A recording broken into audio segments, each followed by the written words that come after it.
It's the opening podcast, opening game of the 2020 NFL season. Man, I have to say, this is Andy Hetzel, by the way. You know, we've been out of this thing, so we're going to have to kind of get our get back to normal of what we're trying to do here. But we got the boys are back. We got Elliot Christensen and Jeremy Huntela. So we haven't seen each other in person. How it's been at least. Well, no, actually I said because we got together for the NFC Championship. The ass kicking that the 49ers laid on us. That was the last time we saw us in person. That was obviously pre-COVID. So we were being safe back then. That almost feels longer ago than it was. Oh my God, yeah, that feels like it could have been 2 years ago. Like based on all the crap that's happened, obviously. So this is, the first time I've seen you guys virtually, even. So it's good to see you guys, and I have to say that I was looking for a distraction, and given all that's going on, and I was kind of questioning how much I'd really miss Packers football or want to see it, and it was like I was ready for this when it happened. I was like, okay, this is good, and I mean, it felt weird at first watching it, and I didn't feel as like glued to my seat, but I was just like the abstract concept of football and watching it in that routine. I was like, this is good. It felt weird that there were no preseason games because usually I go to a preseason game. It was like 12 practices total for training camp. Yeah. So I mean, I just feel disconnected. So like, I don't know anything about the off season. Yeah, I know. I barely know anything about like the players. It's like I wrote a blog post the other day, and it was like my first in like 6 months, if not longer. And I mean, I read a few things here and there, but I'm just like the rhythm of following things is completely off for me. The rhythm of everything is off except eating. Nice, dude. Yeah. I'm so fat. Oh, really? You're the one that's going for runs like every other day. So hey, I've been you guys know me. I've been biking. Yeah, yes. 100 miles. I averaged 100 miles a week during the summer. Yeah, well, you know what? I don't want to have to kill myself, come back from the dead, in order to lose weight. I like this is not a thing for me. What's funny though is I sit there and I'm like, oh, and I literally I bet I averaged at least 100 miles for like almost 12 weeks. Wow. But I didn't get any rides in this past week because of until after the game. I went on one today, but it was either weather, it was raining, or I actually was too busy. Which during this whole COVID thing and being self quarantine, it's like usually I wasn't running into that issue, but it was like good problem to have. I was like I had too much work, or it was raining, so it's like I was looking at my little tracker and I'm like, you have 0 miles. And I'm like, son of a bitch. If I have to how am I going to, I can't do 100 miles in one ride. I'm not going to do that. Yeah. So I got 22 in today and it was beautiful and it felt great. But yeah, I mean, it's good to be back and it's great that they won. So I guess we hop right into it, right? Well, we're doing this a new way, so to speak. Oh. So our video should be better. Although you look kind of a little bit blurry. You must be on a crappy Mac. Well, truth be told, I am on just like the FaceTime laptop, whatever, which is probably not the best camera. No, they're usually really bad. Yeah. So how do you really feel? Yeah, so we might have to get you a better camera if we're going to keep doing this. You're going to buy me a new laptop? Can I expense it to the APP account?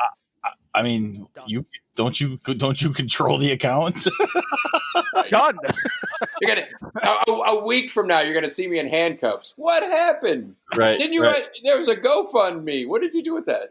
But nothing at all. But so up to 720p. So you don't have to like break the bank on this. You can get is that all this is 720? That is probably not even 720p. Ooh, that's like 480. Yeah. So if you have at least a 720p webcam, you should be able to show up in, because the whole thing is going to put it into a 1080p thing of all three of us, right? I didn't realize it was that bad. Good Lord. Yeah.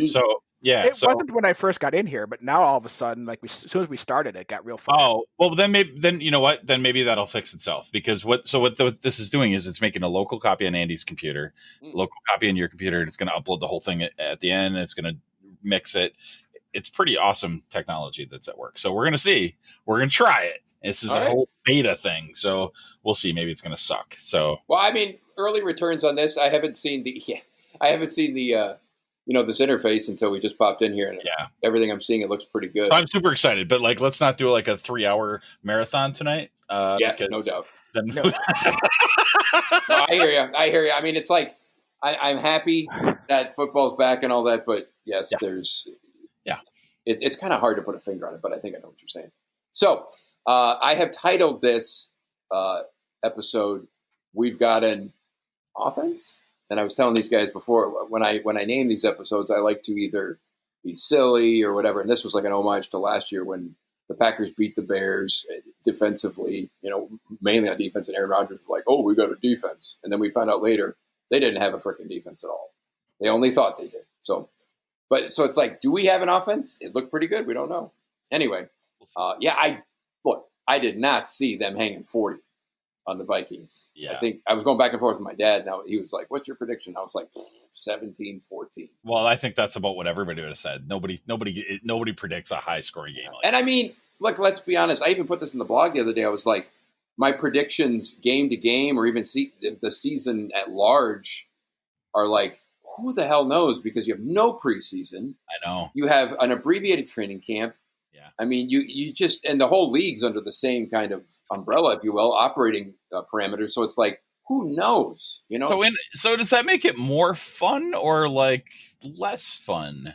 I don't know. It adds to the intrigue, because when you go into something completely blind, and then you see the result like we saw today, we're like, okay, this is pretty good. Because usually you had 4 preseason games, a training camp, and all these reports coming across pretty much daily telling you how the Packers are doing. We had none of that, because obviously with all these new rules in place where reporters literally can't go into the facility and report on what they see at practice.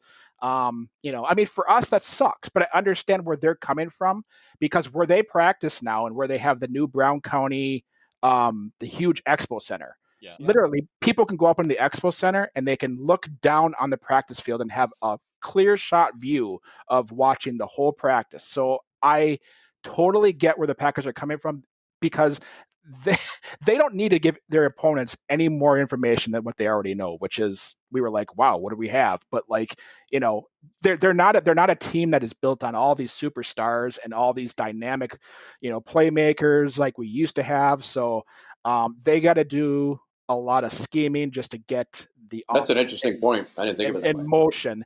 And today it was really a masterpiece on how they, we were sitting there talking in the first and second quarter. We're like, man, this offense is just kind of like, lollygagging along. And then all of a sudden the second half it opened up, because now all of a sudden the Vikings, their safeties were coming closer to the line and trying to, help on the run.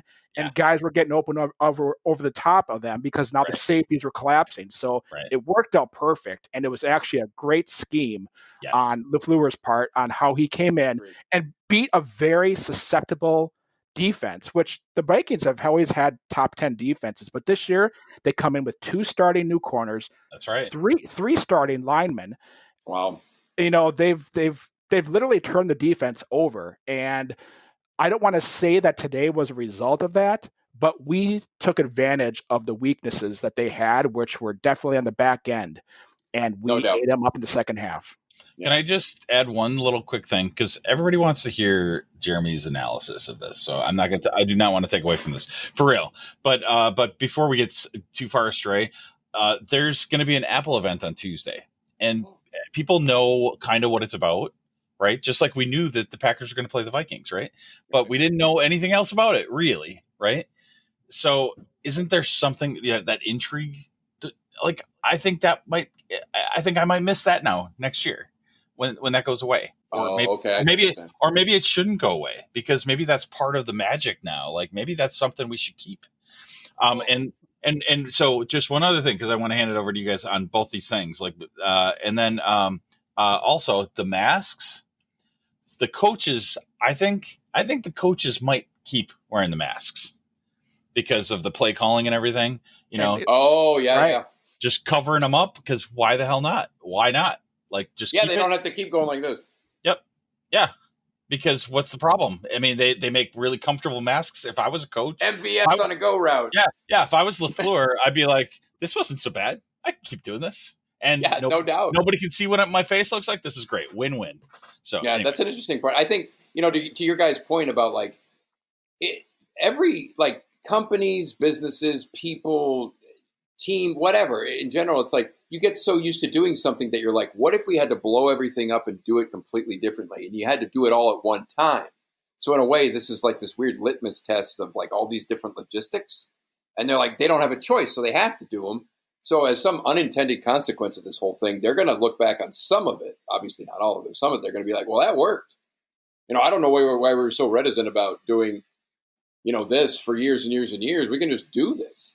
The league itself and teams or coaches or whatever. So in a way, like it forces you out of your comfort zone a little bit, and it forces you into like a different kind of adversity that is good. There's going to be some bad, but I think there's going to be some good, and there's just going to be some wonky stuff that literally 6 months ago we'd be like, no way, this will never happen. That would never happen. And lo and behold, it did. Well, just think back. 6 months ago, we had the draft virtually held for the first time in history, and it was a very eye-opening experience. But you know what? The one thing I think that it helped fans, at least it helped me, was I was in the home of Matt LaFleur with his two kids sitting there and making faces at the camera. Like, it gave you a more personable impression of people. And you got to see Bill Belichick's dog. That's right. Yeah, that's right. I forgot all about that. Yeah, and that just adds to the coolness of where we've come this year because of the pandemic, that is funny. Yeah. No, it's weird. They didn't even have a combine, did they? I can't remember. They did. They did. Okay, that's right. They did. Okay. Yeah. I mean, I think it's just gonna. I don't want to say it's a week-to-week league, but it's like it's going to be beyond that. I mean, even like some of these, like I want to say they instituted some new injury reserve clauses and whatnot, because like Danielle Hunter was like a last minute, and he was hurt. Was it COVID or was it? I don't think it was COVID, but they put him on like a mini IR, didn't they? Yeah, I thought it was a knee, a back. No, it was a neck. I got it right the third time. So he's going to be out for 3 games, and he can come back. He's eligible to come back after. But they had him listed as like an IR, right? That's IR. He is technically on IR, but he is. Oh, it's like we're gonna go ahead. Short term. It's like a short term reserve. Yeah, and they made it more so for COVID, but they're going to apply it to things like that. Yep. See, that's interesting, and I mean. Yeah.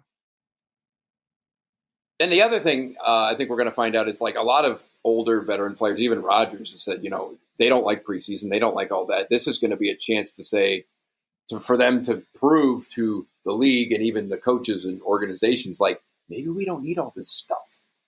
Now, they like money. Say, you don't, but we love money. You might not like money, but I love money. I sleep with money, and I rub it all over my face. They like money too. They all like money. Well, do they get paid for the preseason? The players?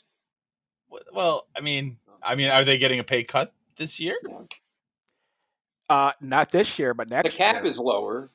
No, the cap this year is not lower, but the rumors are it's not officially established. But next year, just because of the revenue sharing that's not going to be coming in, there's a rumor that the cap for every single team will be lowered roughly $20 to $25 million. So this year it's 198. They're talking about next year being in the 170s. So how is that going to contribute to how teams forecast and also make their roster whole? That's going to be a huge thing because think the Packers, they just got Clark, but they also have Bakhtiari as a free agent. Yep. Right. It's going to have huge instrumental, right, and is going to have huge instrumental effects on how teams can construct a roster. And I don't think you're going to have the contracts, at least in the next couple of years, that you're seeing right now because the teams have the money right now. Next year, it's not going to be as readily available for them. That's a good point. That's a good point. You mean there won't be $500 million contracts? Mahomes? I sure hope not. I'll tell you what, though. He's good, based on what but damn, that's a lot. Look. I mean, based on what I haven't seen a ton, and I don't want this to be the all Patrick Mahomes, the APA, or all Pat LPM. You swung Brady to Mahomes. Oh my God, Brady can eat it, whatever. Oh, you love him. No, but it's from what I have seen, either on, I don't follow him a ton, but I've seen, some highlights and whatnot. It's like, look, Aaron Rodgers, they said, is probably the most talented, just God-gifted quarterback to ever play the game. Mahomes might be better than him in terms of just that. He might be. He's like some of the things he's doing are what Rodgers was doing in his prime, and he's one up in it. He's doing my no look passes and like stuff that he's just his talent level. It's crazy. I mean, it really is. But anyway. And he has started a trend now because with that large $500,000 contract, the Kansas City Chiefs took out an insurance policy on the contract that protects them when in the event that he were to be injured tremendously where he probably couldn't play anymore, the insurance policy will pay him, not the team. I'd love to see the numbers on that insurance policy. My God, the risk on that. Because all it takes is a knee or a freaking whatever, Yeah, but you gotta leverage your risk. Yeah. Enough about Mahomes. We have our own. And holy shit, Rodgers was. He looked good. He looked fantastic. Like I said, I mean, when you break down, he had 4 touchdown passes. I think, did he have 400 yards passing?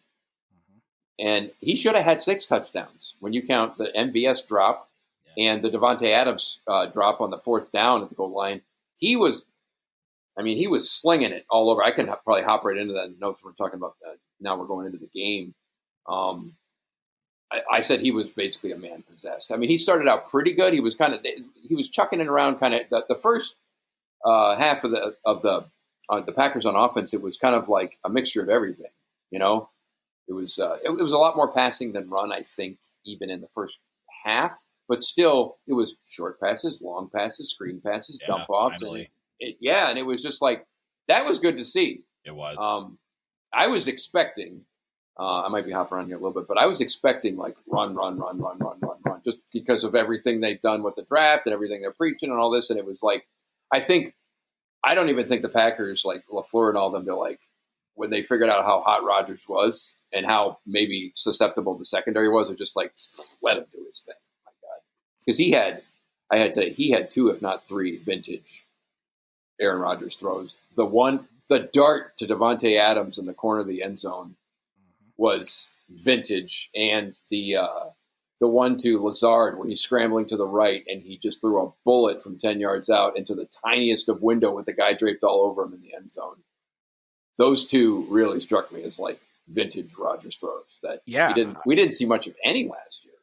Well, we didn't see it in the preseason, so we came in unsuspecting of anything. Yeah. And he came in like he played a full regular season schedule already because his touch was on point. Oh, he was on, baby. He was on. That and then that first throw to Davante on 4th and 1, I mean, that throw was right in the numbers. And it had to be right there. You're talking about the drop?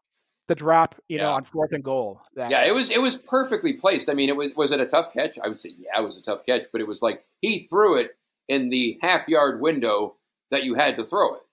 Right. That was the only spot he could have thrown it where he could have made that catch. So it was like, I mean, you're talking, he played great and had 4 touchdowns, but in reality, he easily could have had 6. Easy, yeah. And it could have been a lot more. They could have had a lot more yards on those 2 catches that you talk about. Because think about this: they had 31 first downs, 76 total plays, 522 yards of total offense. They had 364 yards passing. We were a little bit off there, but we're pretty, damn close. Do you keep a little spreadsheet during the game for this stuff? I used to.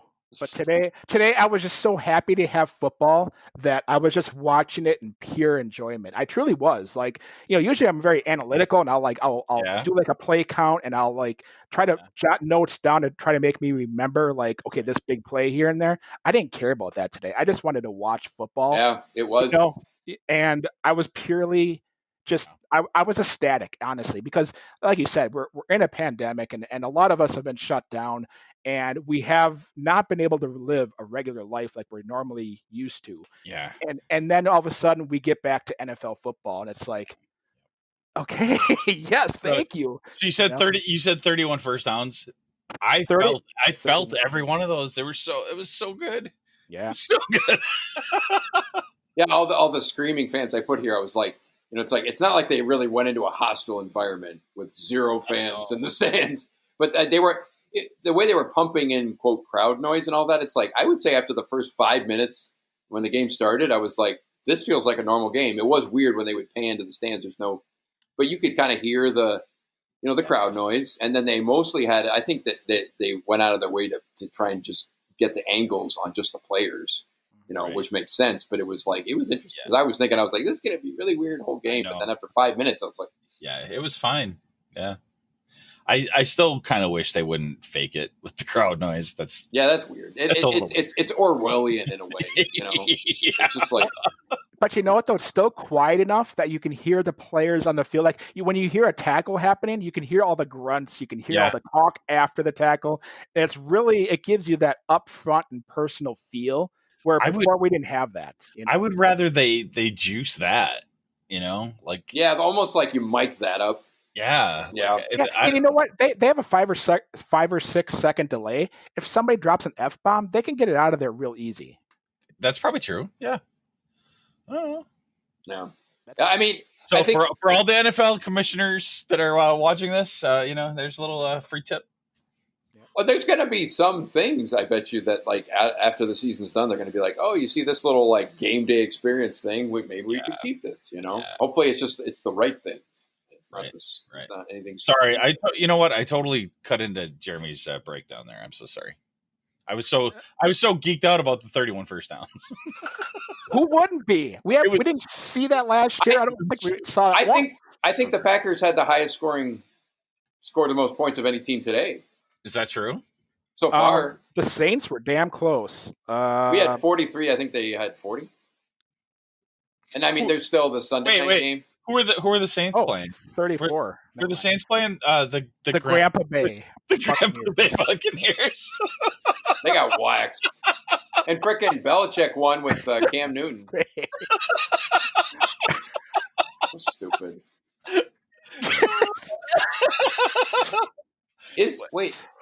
What's super funny is upstairs. Gina's cousin Paula she lives in St. Pete, so she's sort of a fan. St. Petersburg, Florida. So she was kind of excited about Tom Brady being there. He's 43. I know.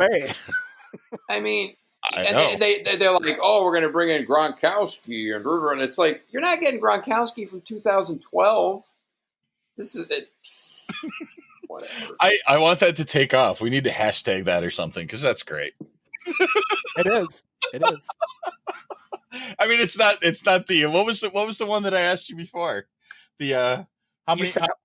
Yeah, do it. Which one? You asked how many fans are going to be ejected from the game, and I said 70,000 or so. What? How many fans are going to be ejected from today's Vikings game? And Jeremy said, about 70,000. Hey, okay, I'm slow. I'm like, oh. That's pretty good. Good day. Pretty good. All right. Anyway, that's the comedy bit. It's not that good. We're laughing at our own jokes. Hey, that's how you do it, man. Is it? Right. That's how Seinfeld did it. I always tell people, I'm like, I try to make myself laugh first. Right. Hey. Right. Well, Jeremy makes me laugh. That was so good. If you're not along for the ride, get off the train. Okay, so my next bullet going into I started kind of offense, defense, special teams. MVS. He was quite the enigma. I mean, he ran a non-go route. It was a crosser, and he dropped it right off his hands. Yeah. Now, that was his second drop. The first drop was... He thought he was playing volleyball. What? It was fine. I mean, look, he's an NFL player. He's got a lot of speed, but... And I mean, he had that first touchdown catch he had was great. I mean, it was a well-thrown ball. Rodgers got it in a spot where he could get it, but it was not like it was some easy play. And then Rodgers threw a bomb to him that was wide open, and it bounced off his hands. And I'm like, And then after the second drop on the crosser, that was on third down. When he dropped that crossing route one. That would have been easy first down. That was, I'm pretty sure it's third down. I was like, he's getting benched. But then Rodgers went back to him. Now, he got the free play and went to him, which, I guess that, I was like, that's the only reason he went to him. But then he went back to him a couple times for real. So it was like, part of me is going, well, what other options does he have? It's like, if you put him on the bench, who are you going to stick in there? Because Jake Kummerow ain't there anymore. You're gone. And Equinemius St. Brown was inactive. Oh, I didn't know that. Mm-hmm. They had that Malik Taylor active. Oh, really? Yeah. I'll tell you who, I don't have this in the notes, but I'll tell you who I really, really like is it Tyler Irvin? Oh, yeah. Yeah. I want to make sure I'm saying this right. Yep. I feel like I don't know like half the team. Like, that guy who's fat, it's like, oh, yeah, that guy. That small guy that's fast. Yeah. That guy who's good. What's his name? No, but it's like they had him doing, they had a couple reverses, and it's like, I think when he's in there, they're going to be doing either gadgety kind of deception type plays. But I think sometimes even when he's in there, they run those plays and they still make them work. And that's when it's the best, is when they know it's coming, but they can still pull it off. And on special teams, God, they had like -8 yards for like half the season last year. You remember that? In return yard, they were, and then when they got Urban in, it was like a godsend. So it's like, I think it's shored up the return gain a little bit. But I'm curious to see what happens with him. But again, with MVS, it's like you get the feeling that I know he was hurt last year too. It's not helping, but he might just be kind of a love him, hate him, or just an all or nothing kind of guy. That might just be who he is. I have to give them a little bit of leeway. This is their first live action of the year. We're That's getting true. There is no preseason. Right, no preseason. This is the first game action that they've had. I'm going to give him the get off easy card for this game. Yeah. But moving forward here, if this becomes a continuous trend, then Equinemius St. Brown cannot be inactive. He cannot be. I agree with that, but also it's like, they're going to ease him in. Period. End of story. You get the. I get the impression on that. But with MVS, it's like you're almost forced, because if you put him on the bench, who are you going to put in? They only had 4 receivers active. Yeah, you need a body, right? So it's like part of it's like you're forced into that. But I think that's, what, even in normal times, I think there's first game jitters. I think you can. That's true. If you haven't hit and you really, and it's like you haven't had an opponent, you've been playing against your own team and all that. It's just like, there's just because we've had our first, podcast in like 6 months and we've done a perfect job so far, we haven't had any blips or mistakes or anything like that. You can't just throw that back on the Packers and say, "Oh yeah, you guys should be catching that." Damn it! Right, Jeremy with the zinger at Zing! 28 minutes, 14. We can actually make notes of time stamps like that, so we can actually call those things out. By the way, nice. We'll stamp a zinger right there if you care. I don't care. Like the other guy, I don't have this in the notes too, but we may as well talk about some of these other younger, even newer players. Is the DeGuara? Am I saying it right? DeGuara. Look at again. I'm like, oh, that guy, DeGuara. He had a hell of a block on an early. I think it was Lazard, an end around jet sweep. Yeah, and without that block, he didn't pick up first down. Yep. And it was one of those ones where normally you're watching and you don't notice the block. You're just kind of like, somebody blocked. But when I saw that, I was like, that was a hell of a block, because you knew he wasn't that guy wasn't. So that's good to see. And I think Rodgers, he overthrew him one time. He had him up the sideline and he kind of overthrew him. And then I think he made a pretty good catch on like a 10-yard or something like that. So the reason I'm bringing that up is like, these are brand new draft picks with no practice time that actually got involved a little bit. A.J. Dillon, did he only have 1 carry or 2? Okay. Would I like to see him more? Sure. But I'm also like almost going back to like the McCarthy era where it's like, ain't no way those guys are seeing anything. Right. But no way. You know what? Here's my take on this. Okay. You spend your first round draft pick on a future quarterback. You spend your second round draft pick on a running back, which we have a pretty strong running back room. He's a third string running back. That's what Dylan. He's a third string running back, but then we're sitting there on 4th and goal, and you literally talk about the guy and how he's going to help you in short yardage and goal line situations, and he's not out there. Okay, so why spend a second round draft? Why slam Aaron Jones into that? I hate to get to the negative part of it, but I agree with you on that. But that draft is going to really, I hope it's not one of those drafts where we sit and we go back. We're like, wow, we didn't win it because we took a quarterback of the future and a running back that we only wanted to maybe have a handful of carries per game. Like, I know. I mean, I hope it's not that. I hear you. And I said this in the blog. I'm like, their top 3 draft picks are all third stringers. Yeah. You got a third string quarterback that they traded up to get. You have a third string running back in the second round. And then Deguara is, like it or not, I mean, he's basically a third string tight end / H-back. I mean, he might be kind of a hybrid, but it's like your top 3 picks aren't anywhere near starting, that makes it tough. It does. And for the people out there that are saying that Aaron Rodgers is done, Jordan Love was not active today, so he's here for the long haul. I mean, maybe 2 years from now we'll be talking differently about this, but Jordan Love was inactive today, so he is not taking over for Rodgers anytime soon. No. And apparently Tim Boyle was lighting it up in abbreviated training camp. I was looking at, they're like, Tim Boyle, all right. I'm like, okay. Well, you know what? I mean, think about this. And I know I've read a lot of people talk about this, but they were saying how this Jordan Love pick is going to light the fire under Aaron Rodgers. I bet it does for a little bit. Today, we saw a man on a mission. Like, That's we true. saw a guy out there that was in the game. He was on his teammates. He was perfect with his touch and his throws. And he didn't get sacked once, too. The offensive line protected great. No sacks. Right. That's so rare. That is very rare, and especially with our line right now being in turmoil. Lane Taylor, man, we might as well talk about that, right? I mean, I feel he's out. He tore his ACL. That sucks. And it's just, look, he's kind of a try-hard guy, but I'll say this, he has definitely made the most of what he has, and he's definitely, you could use him. He was versatile, I guess you could say, and that's just, man, I feel bad for him. And also, I mean, obviously the depth on the line is junk because Billy Turner's already hurt. They're going to paging Valdir. I mean, he's a tackle, not a guard, but it's like, get him in here. Yeah. Get him in here. Your backup is another UDFA, undrafted free agent from last year. Well, they moved Jenkins to right tackle, which I was like, I was really surprised, but I'm like, I like that move because he's one of your best offensive linemen. Put him at the edges. Right. And then you get your next best lineman in there. You get your starting 5. I say, literally, considering what happened with Taylor, you get Valdir in here and you put him at right tackle and you put Jenkins back at left guard. And then, I mean, with Billy Turner, it's like you almost need to move. If he comes back, he goes back to right guard. Wasn't that who he was playing?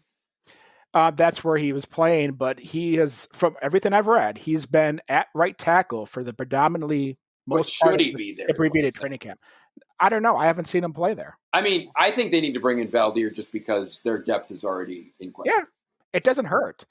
It doesn't hurt. I mean, here's the thing. Like, you have all these other teams, like the Saints, for example. I mean, they're going out and they're signing veterans to be third stringers. We're going out and we're getting undrafted free agents to be our third stringers. So there's a difference in the depth of that team versus our team and the quality of that depth. And right now we have 3 linemen that, I mean, Billy Turner didn't play today. Lucas Patrick went out, and then Lane Taylor.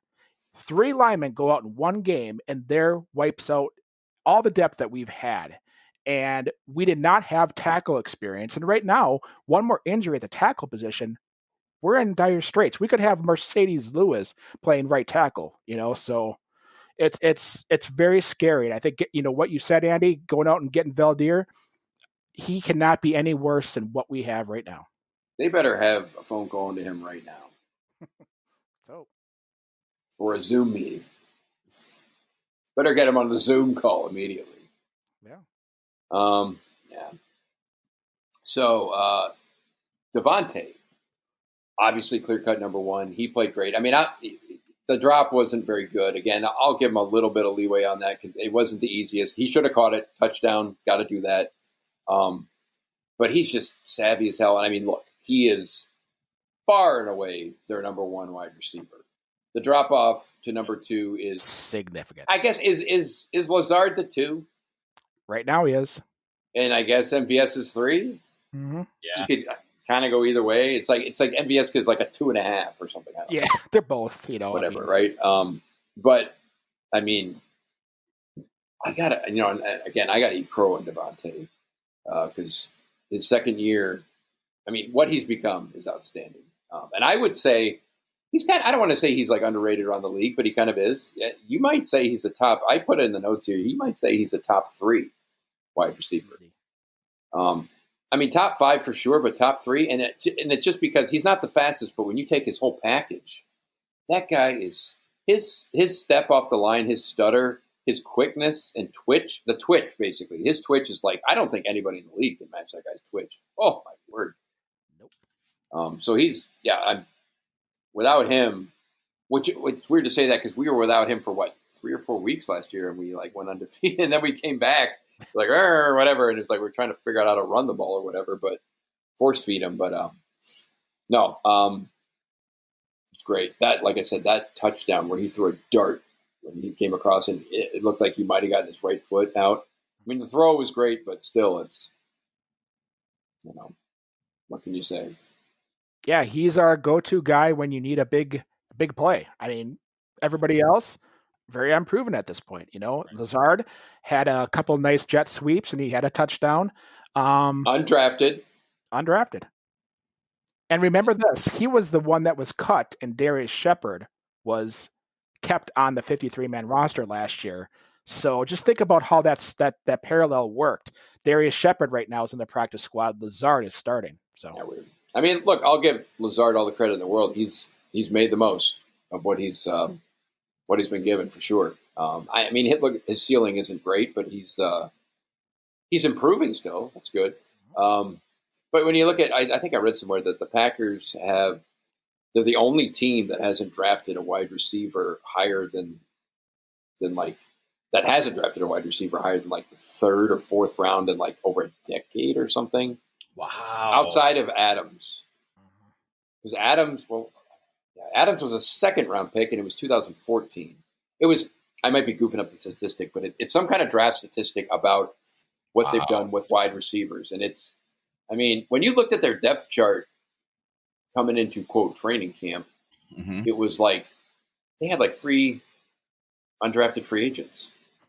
And Lazard was like their number 2. And it's like, this is where you kind of go back to that whole chicken and the egg thing with Rodgers, where it's like, yeah, he's getting older, he's dropping off, but it's like, he might have, even with Davante Adams there, he might have the worst receiving core in the league.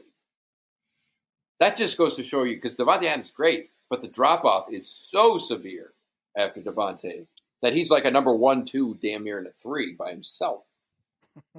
Maybe a 1 or 2, yeah. Yeah.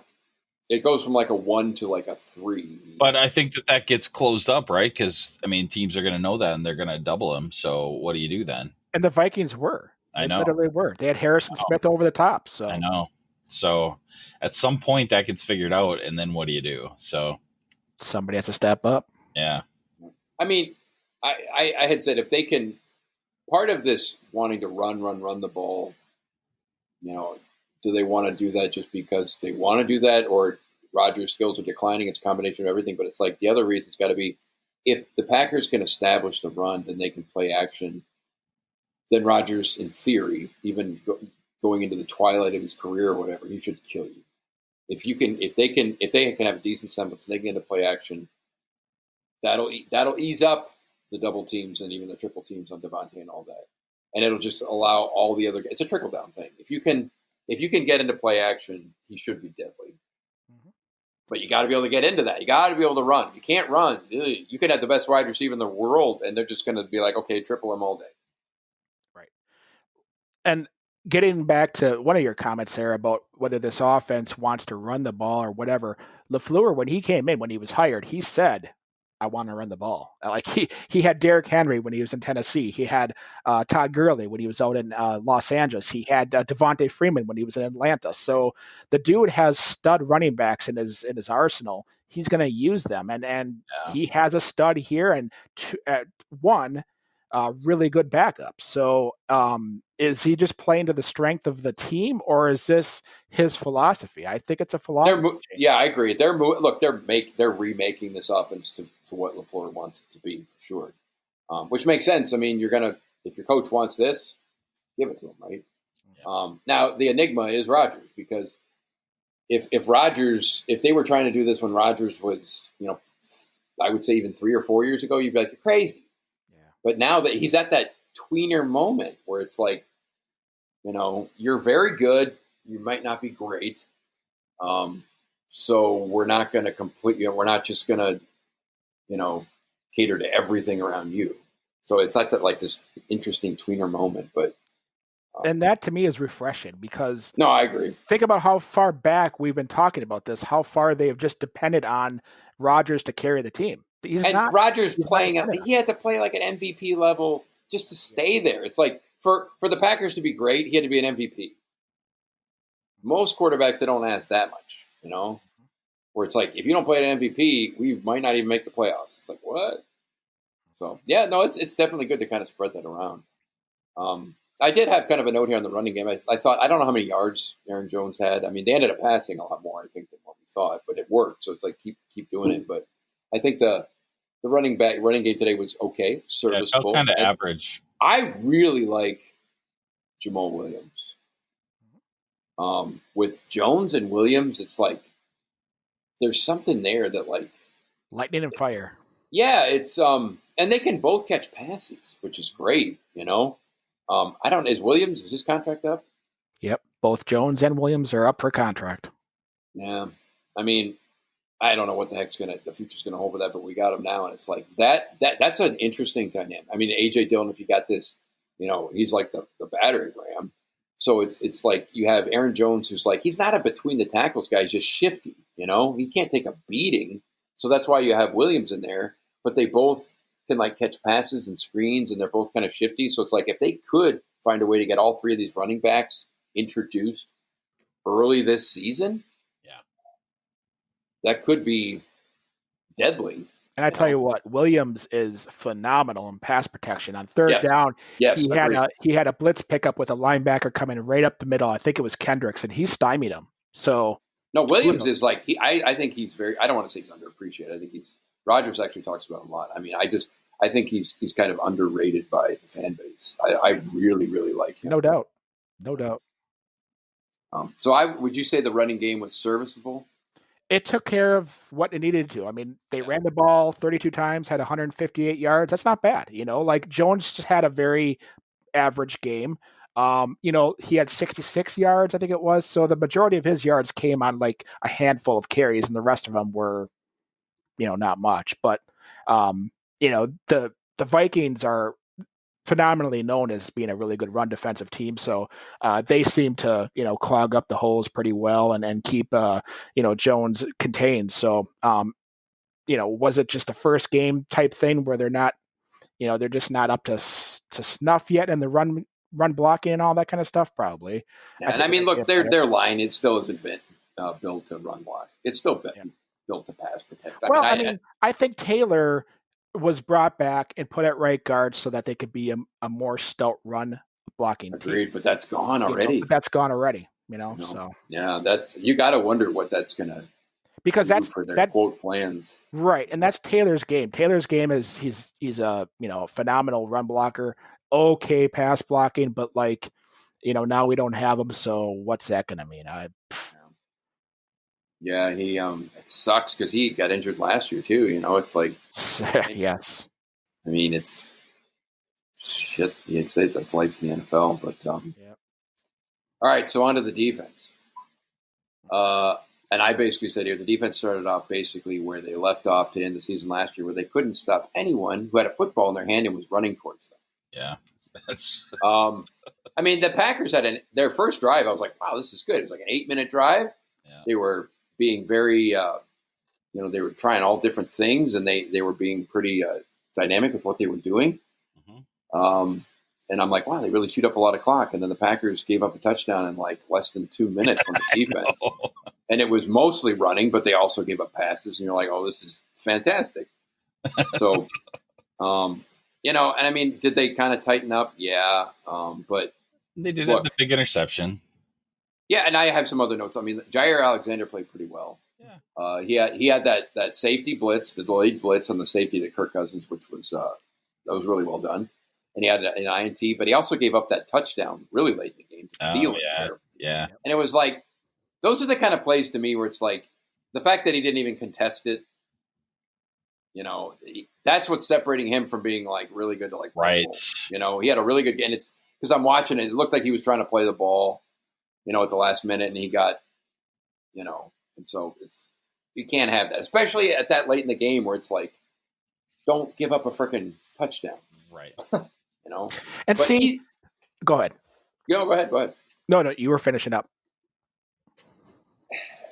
That's about all I got. Sorry about that. That was my fault. No, it's okay. I was just going to talk about the defense, and this is going to get on my negative Nancy side, but the strength of this team is their pass rush, right? So you hope to get the third down and an obvious passing situation so that the defense can just pin its ears back and rush the passer. We can't even get through first and second down without giving up 6 to 8 yards on every run. I know. And it's like, exactly. Jesus. I mean, we're going through the same thing that we saw last year. I think we ended, our last podcast when we lost to the 49ers that, hey, they're gonna do everything they can to improve the run defense. And they did nothing. The only thing they got is Christian Kirksey to replace Blake Martinez. So, and look, to your point about Christian Kirksey, he looks like, he strikes me. He's not a run stuffer. They got him. It's like a coverage linebacker. That's his. Now, look, I'm not saying he's going to be bad or he is bad. He probably is an upgrade over Martinez. But it's like, if you got him with the sole thing of like, we're going to upgrade the run defense with him. No, you're not. You might be a little bit better in pass coverage with an inside linebacker, but it ain't happening. And on the defensive line, they did squadoosh. Oh, right, and totally agreed. So legit though, between that last playoff game and our first game today, how much could we reasonably have expected things to change? A lot with the draft. A lot. We could have had somebody besides Dean Lowry and Tyler Lancaster starting on the defense. They could have made a better push. Apparently, they pushed for Snacks Harrison. Are you familiar with this guy? Yeah. He's a huge, excellent run defender. And I bet you it sounds like they reached out to him, but I'm willing to bet they lowballed him. Very well. But they could, if they were aggressive and they wanted to improve, to your point, Elliot, they would they'd find a way to get this guy in here, and he's available. Okay, but we do have that's the magic of the salary cap, though. Like, we can't have everything, right? No, but literally, it was not cost prohibitive. It was not cost prohibitive, but you had a draft pick in the first round with a wide receiver, a defensive tackle, a defensive lineman, and whoever else you wanted, an inside linebacker at 26. Yeah. And we drafted a guy who was inactive today. That's the part that really gets to me. I know. We had obvious weaknesses. And they traded up. They not only did that, they traded up and got rid of their fourth. Right. They traded away their first rounder and a fourth rounder to get Love. Right. He was a third stringer. Right. I know. That one is going to just eat at me until we win another Super Bowl, if we do.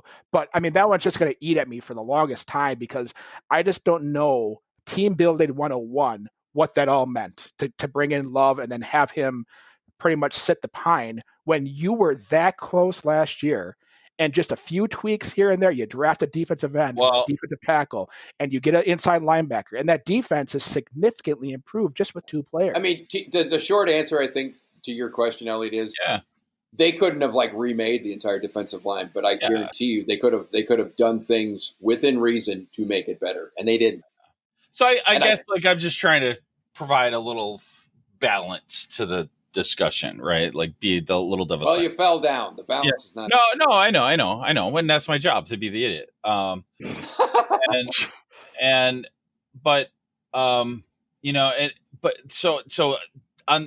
So on your whole draft pick trading up thing, I do remember a few years ago when Aaron Rodgers got injured and we were screwed. So, I mean, that's still pretty fresh in my mind too. So, I mean, I would argue this. I know what you're saying. I mean, look, I totally. If your starting quarterback is anywhere decent to great from that, if that's kind of the range, and they get hurt, every team's in the same boat. So you just give up then? I mean, is that what we should be doing? Well, you're screwed is what I'm saying. It's like... I mean, so...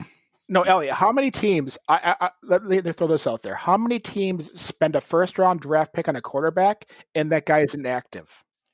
Doesn't happen. It does not happen. Yeah, and again, the cherry on top of there was they traded up. They didn't. It's not like he fell in their lap and they're like, "Oh, let's take him because he's there." They traded up.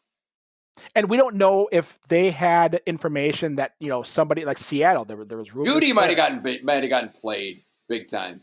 We don't know, but there could have been stuff going on that made them make that move. That hey, they had an eye on Love. They probably wanted to stay at 30 to get him, and they couldn't because they knew in between 26 and 30 somebody was going to take him. Yeah. Maybe he got played. I don't know, but I guess to that benefit. Right. If you have an eye on a guy, you do whatever it takes to get him. And apparently they had that eye on Jordan Love to be the next heir apparent to Aaron Rodgers. Right. So I can't fault them for that necessarily because, like you said, they did need a backup quarterback. Right. But that backup quarterback right now is inactive, and that's the part that just burns at me. Yeah, he's not going to make any difference to the team. I know at all. That was super surprising to me. Yeah. Oh, it's surprising to everybody. So yeah. But I don't think that was their intention, though. Speaking of the defense, though, getting back on what's got here. No, it's okay. I mean, it's all good discussion. But Kenny Clark went down. Apparently. And we're talking about defensive linemen. Look, I put here, he's easily their best defensive lineman, if not their best overall defensive player. Yeah. Now, he went down with a groin.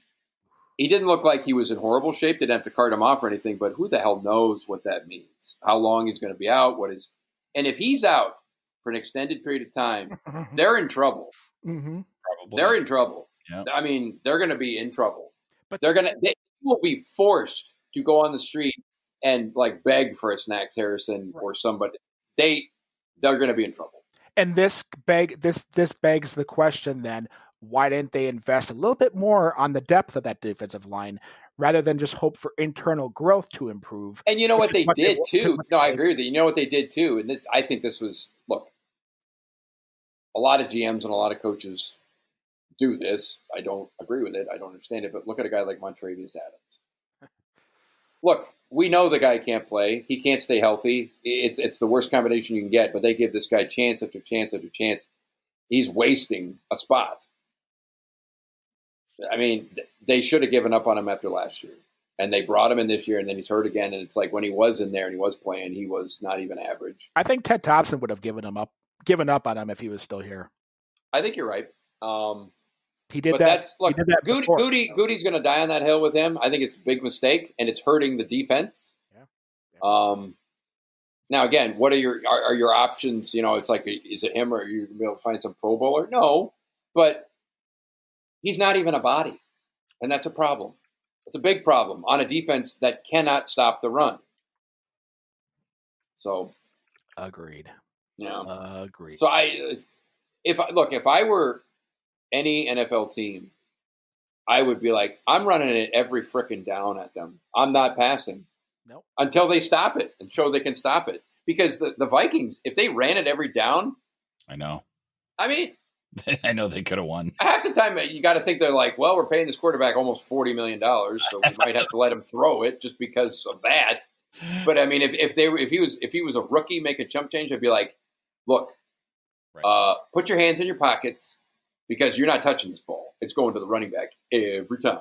Well, and just think about this. They had 134 yards on the ground on 22 rushes, averaging over 6 yards a carry.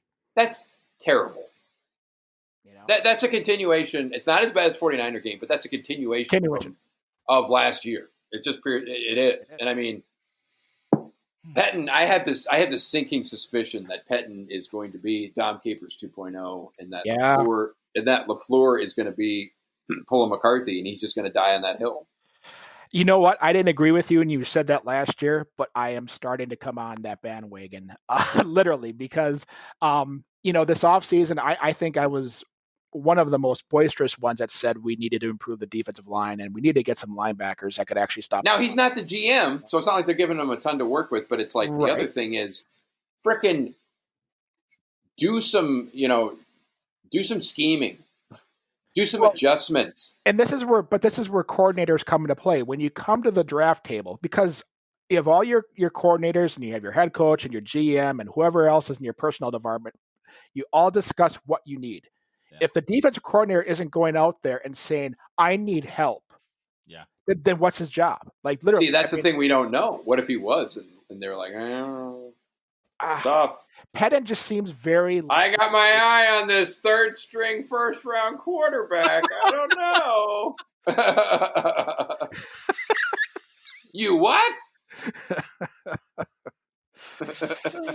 Hashtag backup quarterback. Wouldn't you just love to be like part of that conversation? I would just love to know how that... No, you're right. And on that same note, I can't remember who I was talking to, but I said, for all we know, they have this 3-part reporting structure in Green Bay, right? You got Goody, you got LaFleur, and you got Murphy. And it's like, for all we know, LaFleur barged into Murphy's office after the NFC Championship game, was like, Mike Pettin is a pile of trash. I want him out of here now. And then Goody came in with Murphy, and they're like, no.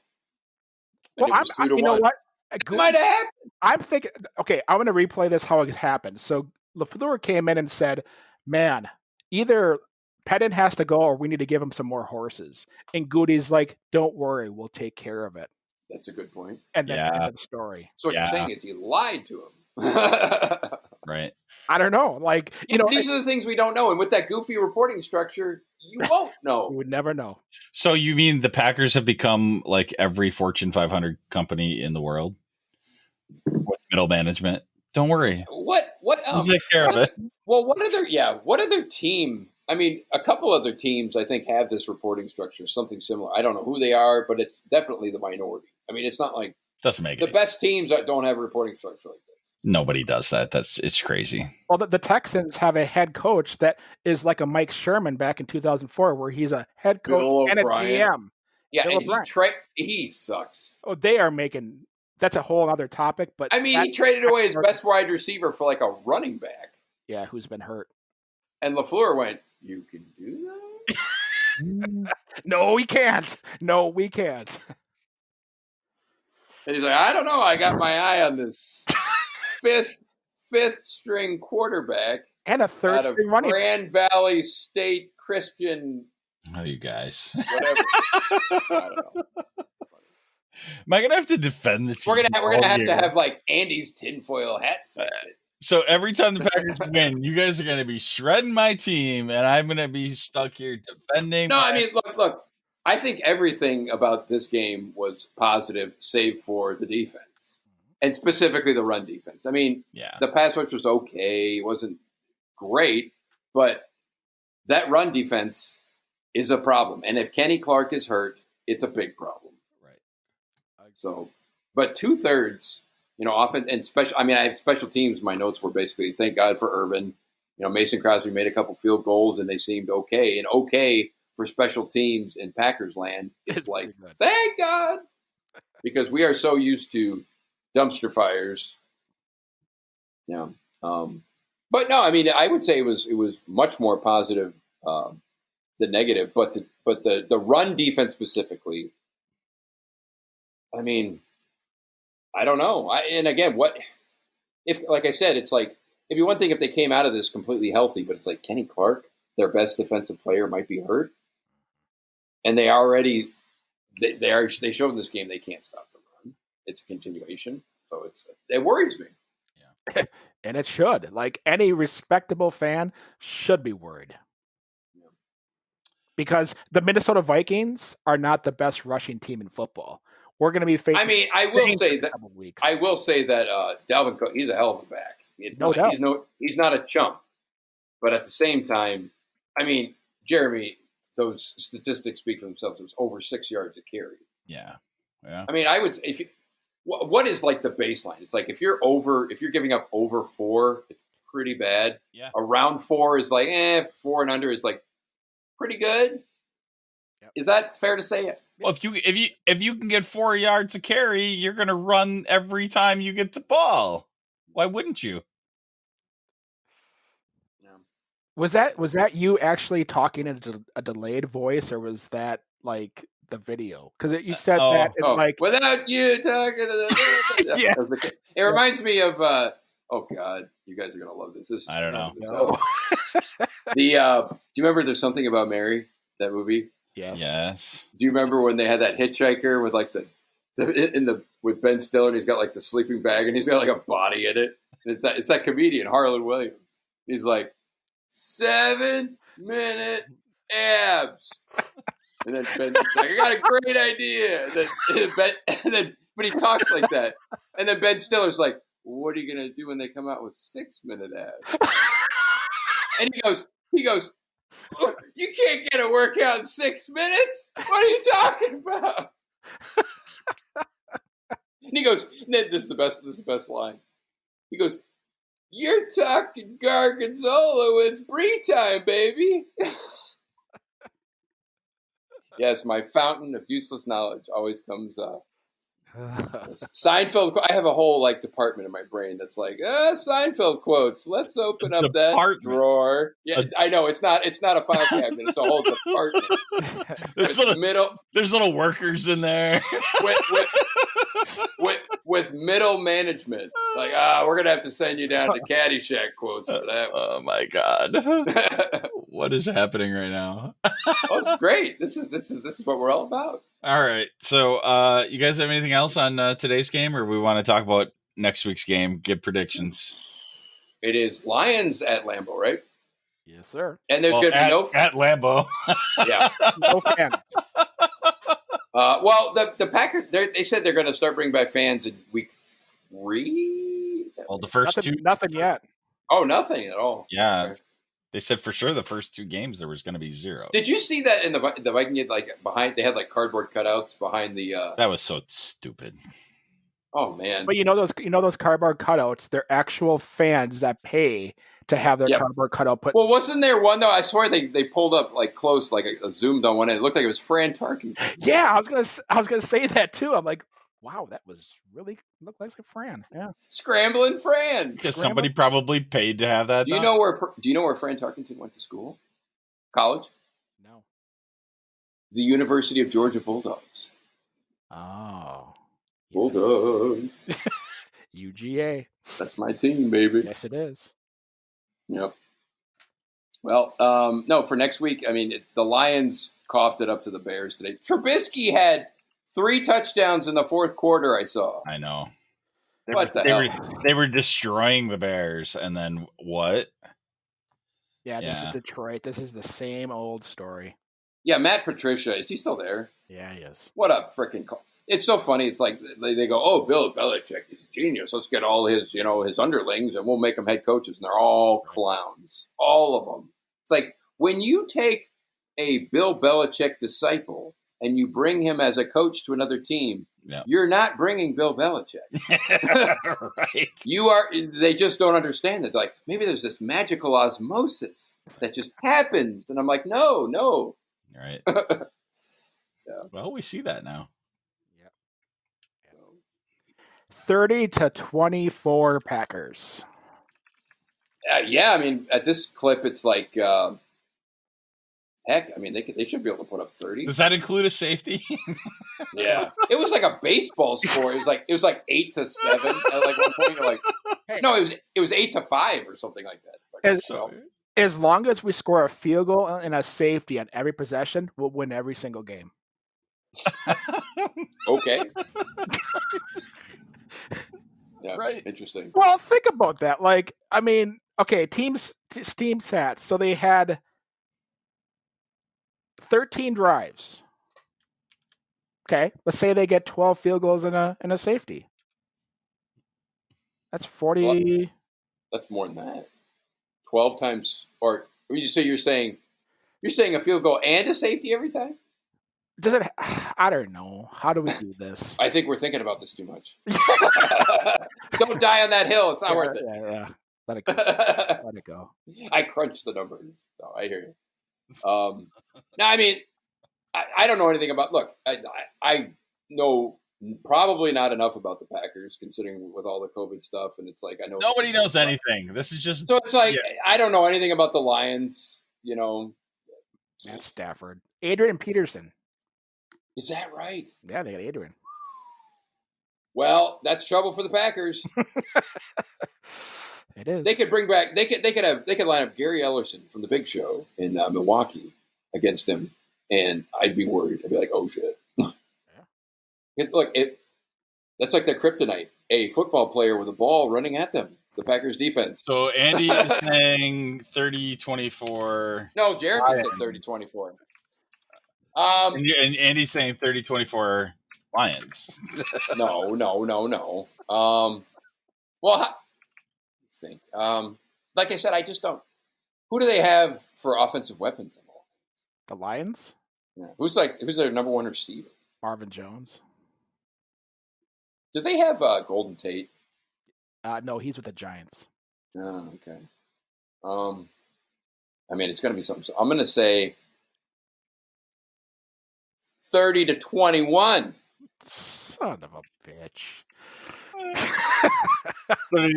Truth be told, I don't see them hanging 40 again on the team. Okay, I mean, that was nice, but you still think 30-21 Packers? Really? Yeah. What do you think? I think it's smart guy. I think it's gonna be tighter.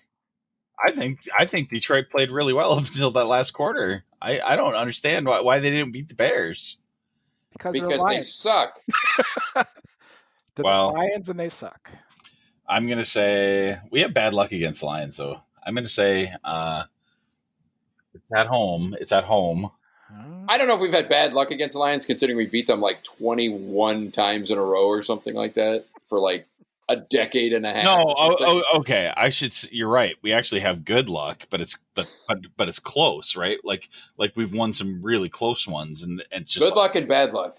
They're very different. Well, we had good luck last year because if you remember, they had 2 sacks on us that were overturned because they were called unnecessary roughness. Yeah. Oh my God, that's right. I think I was. And then they kicked the game-winning field goal. Yeah, just like random things like that like could completely change. That was the game where Rodgers was like overthrowing everybody.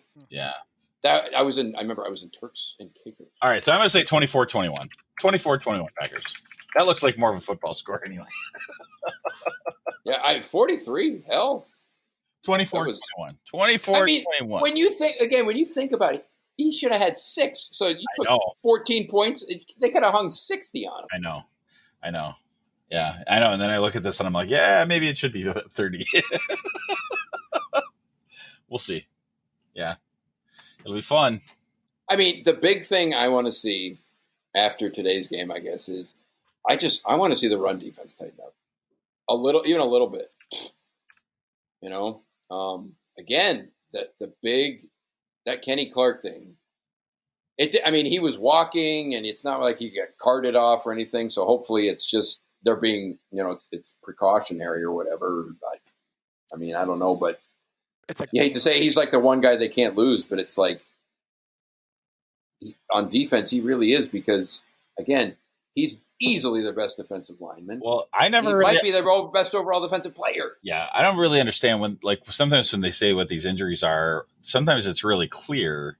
I know, and then you got like McCarthy. Oh, he's got a knee. Well, I do too. Yeah, I know. Like he's got a knee. Right. Remember one time he goes, Greg Jennings has a knee bruise. When in reality he tore his meniscus or something. Right. Like a knee bruise. Oh, he bumped it on a doorknob. Right. You're like, what? Right. Right. Yeah, and I think even Belichick at this sometimes he's like, oh, he's got a leg. Oh, I have 2 of them. Yeah. These coaches. All right. Anything else, guys? No. No, go Pack, go, baby. It's good.